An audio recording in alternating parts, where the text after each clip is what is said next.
ആകാശ ദുരന്തം സങ്കല്പിക്കാൻ കഴിയാത്തതിനേക്കാളും അപ്പുറം.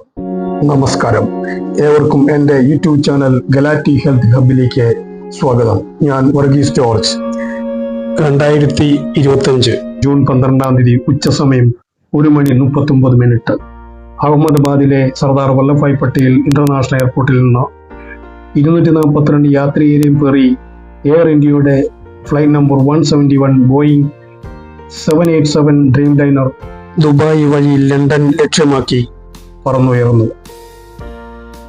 ടേക്ക് ഓഫ് സാധാരണഗതിയിലായിരുന്നുവെങ്കിലും 36 സെക്കൻഡ് കഴിഞ്ഞപ്പോൾ ഖാനി നഗറിലെ ജനങ്ങൾ ആകാശത്തെ പെട്ടെന്ന് ഒരു തീയോളം കണ്ട് പരിഭ്രാന്തരായി. വിമാനം കത്തിയെറിഞ്ഞ് മേഘാനി നഗറിലുള്ള മെഡിക്കൽ ഹോസ്റ്റലിന് മുകളിൽ വന്നു പതിഞ്ഞു.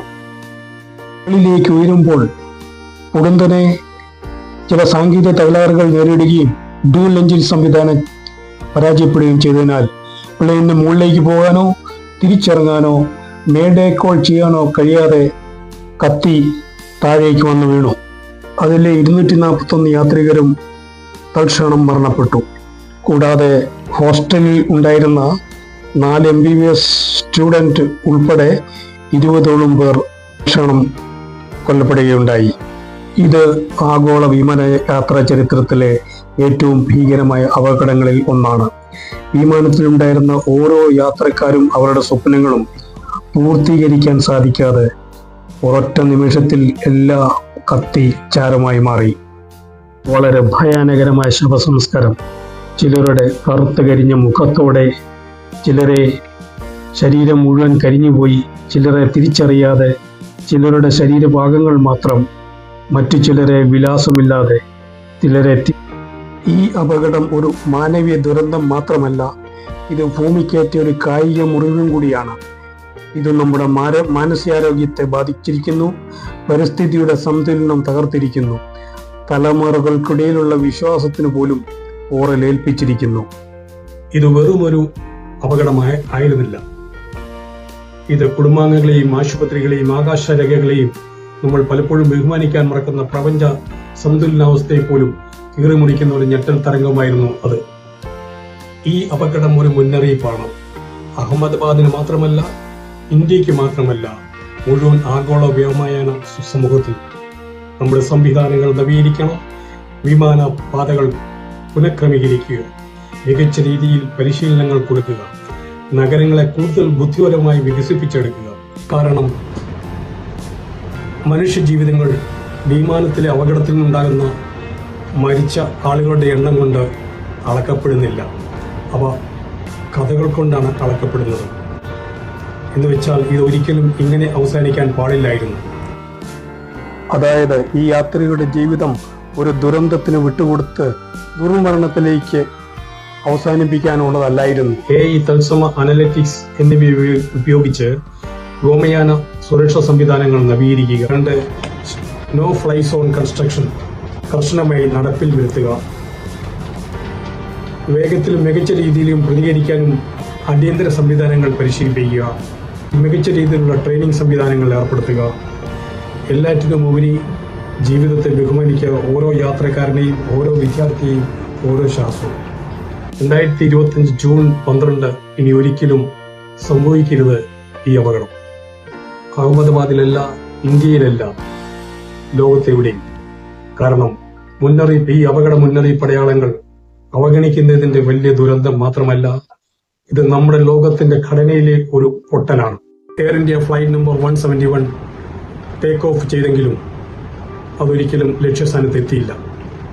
പക്ഷേ അതിന്റെ കഥ കോടിക്കണക്കിന് ആളുകളിലേക്ക് എത്തിച്ചേർന്നിരിക്കുന്നു.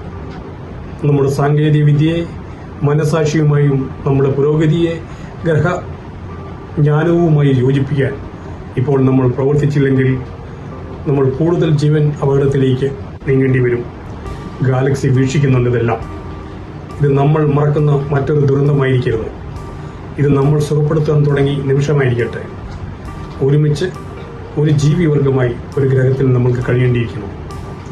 ഈ അപകടം ലോകവും തീയും മാത്രമല്ല പുറത്തുവിട്ടിരിക്കുന്നത്, അത് പരിസ്ഥിതിയിലേക്ക് ഏറ്റവും വലിയ ഞെട്ടൽ കൂടിയാണ്. ദുഃഖം, പരിഭ്രാന്തി, വിഷവസ്തുക്കൾ, ആഘാതം എന്നിവ കൂടാതെ ഭയം, ഒറ്റപ്പെടൽ, നഷ്ടബോധം, മാനസിക രോഗങ്ങൾ, ആത്മഹത്യ പ്രചോദനം എന്നിവയും സൃഷ്ടിക്കപ്പെട്ടിട്ടുണ്ട്. ഡോക്ടറാകുക എന്ന സ്വപ്നവുമായി ഹോസ്റ്റലുകളിൽ താമസിച്ച ആ 4 ചെറുപ്പക്കാർ, അവരുടെ സ്വപ്നങ്ങൾ, ജീവിതം എല്ലാം ഒരു നിമിഷത്തിൽ ചാരമായി മാറി. പല കുടുംബങ്ങൾക്കും ജീവിതം നഷ്ടപ്പെട്ടു. ചിലർക്ക് പെൺമക്കളെ, ചിലർക്ക് ഏക മകനെ. എല്ലാ വർഷവും സമാനമായ ദുഃഖവാർത്തകൾ കേൾക്കാൻ തക്കവിധം നമ്മൾ നിസ്സഹായരായി പോയോ? പക്ഷേ ഈ അപകടത്തിന്റെ ആഘാതം മനുഷ്യരിൽ മാത്രമായിരുന്നില്ല. വായുവിലെ വിഷപുക മുഴുവനും പരിസ്ഥിതിയെയും ബാധിച്ചു. ഇന്ധന ചോർച്ച കരയും ജലസ്രോതസ്സുകളെയും മലിനമാക്കിയിട്ടുണ്ട്. ഇതെല്ലാം ഗാലക്സി ആരോഗ്യത്തിനെയും ഭൂമിയുടെ ഘടനയും അതിന്റെ പരിസ്ഥിതി വ്യവസ്ഥകളെയും സന്തുലിതാവസ്ഥയ്ക്ക് ഭീഷണിയായി ഉയർന്നിട്ടുണ്ട്. അത്ര അപകടങ്ങൾ നമ്മുടെ ഗ്രഹത്തിന്റെ ഊർജത്തെ പ്രതികൂലമായി ബാധിക്കുന്നു എന്ന് മറക്കാൻ പാടില്ല. ഇനിയും ഒരൊറ്റ വിമാനാപകടം പോലും നടക്കാതിരിക്കാൻ നാം എന്താണ് ചെയ്യേണ്ടത്? സാങ്കേതിക മുന്നേറ്റങ്ങൾ കൂടുതൽ സുരക്ഷിതമാക്കണം. AI, റോബോട്ടിക് പൈലറ്റ് കൃത്യമായി മോണിറ്ററിംഗ് സംവിധാനം ചെയ്ത് എല്ലാ എയർപോർട്ടുകളിലും നടപ്പിലാക്കണം. വിമാനയാത്രയെ ഗാലക്റ്റിക് ഹെൽത്ത് ഗ്രഹ ആരോഗ്യ ദൃഷ്ടികോണം വഴി ആസൂത്രണം ചെയ്യണം. മനുഷ്യ ജീവിതവും പരിസ്ഥിതിയും സാങ്കേതികതയും ഒരുമിച്ച് തന്നെ നിലനിർത്തിക്കൊണ്ടുപോകണം. അപകടങ്ങൾ 4 മണിക്കൂർ മുൻപായി കണക്കാനാവുന്ന ടെക്നോളജി നിർമ്മാണം ആവശ്യമാണ്. മുന്നറിയിപ്പുകൾ, സെൻസറുകൾ, റഡാർ ട്രാക്കിംഗ് എല്ലാം അത്യന്താപേക്ഷിതം. പൈലറ്റുകൾക്കും എയർ ട്രാഫിക് കൺട്രോളർമാർക്കും അപ്ഗ്രേഡ് ചെയ്ത പരിശീലനങ്ങൾ നൽകിക്കൊണ്ടേയിരിക്കണം. അവരെ മാനസികമായും സാങ്കേതികമായും ശക്തരാക്കേണ്ടതാണ്. ഓരോ യാത്രയും ജീവിതപാത തന്നെ. സുരക്ഷയെ പ്രാധാന്യമാക്കി ബോധവൽക്കരണം നടത്തുക. പൊതുസമൂഹം, ഗവൺമെന്റ്, സാങ്കേതിക വിദഗ്ധർ എല്ലാവരും ചേർന്ന് നീതിയും സംരക്ഷണവും. ഈ ദാരുണമായ അപകടത്തിൽപ്പെട്ട് മരണമടഞ്ഞ ആ നിഷ്കളങ്ക ജീവനുകളെ നമുക്ക് ഒരിക്കലും തിരിച്ചു കൊണ്ടുവരാൻ കഴിയുകയില്ല.